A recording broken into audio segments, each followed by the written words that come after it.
बाद ठाकुर जी एक गोपी के घर पहुंच गए और उस गोपी के पति का जन्मदिन था।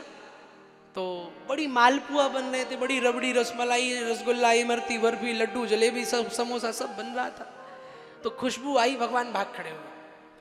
तो भगवान ने कहा भाभी जी क्या बन रहा है, आज तो बड़े माल छन रहे हैं, आज क्या है?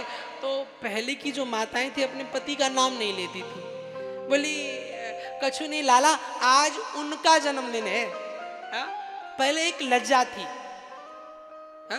पहले की गोपियां अपने पति का नाम नहीं लेती थी।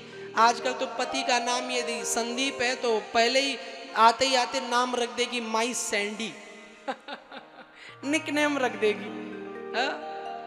निकनेम की परंपरा आ गई ना, तो जोर से चिल्लावे मेरे सैंडी धर आओ, और कुछ तो लाज भी ना आवे, सास ससुर के सामने ही अलग अलग नाम, किसी ने जानू बना दिया, किसी ने कुछ, किसी ने राम राम। पहले की माता ऐसी नहीं थी। एक जगह हम कथा कर रहे थे, कथा करते कर हमने कहा ओम जय जगदीश हरे, और बगल में एक मैया आरती कर रही थी, उसने गा रही थी ओम जय छम्मू के पापा हरे। मैया से मैंने पूछा मैया ये छम्मू के पापा कौन? बोले जिनका आप नाम ले रहे जगदीश। मैंने कहा ओ, पहले की मैया नाम नहीं, एक लज्जा थी। पहले बहू को कुछ चाहिए होता था वो सास से कहती थी, सास ससुर से कहती थी, ससुर बेटे से कहता था, तब सामान आता था। आजकल तो सबसे पहले घर में बहुरिया आती ही, और आते ही सबसे पहले सोचती कि मेरा सब कुछ चले, है? पूरी लगाम मेरी हो। बहू कैसी बनो इस सीता से सीखो।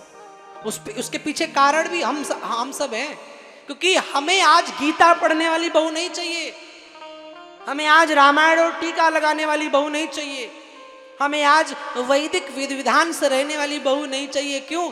ऐसी बहू को हम समझते हैं ये प्राचीन है, ये तो पुरानी सोच की है। हमें कैसी चाहिए? जो किट्टी पार्टी करना जाने, है, जो थोड़ी मॉडर्न हो, जो रील्स बनाना जाने।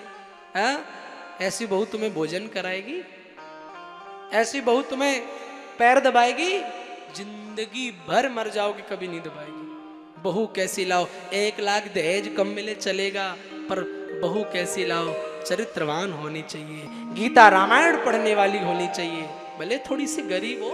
हाँ, दुनिया में बड़ी बड़ी बातें करते हो, गरीबी हटे, समाज बराबर हो।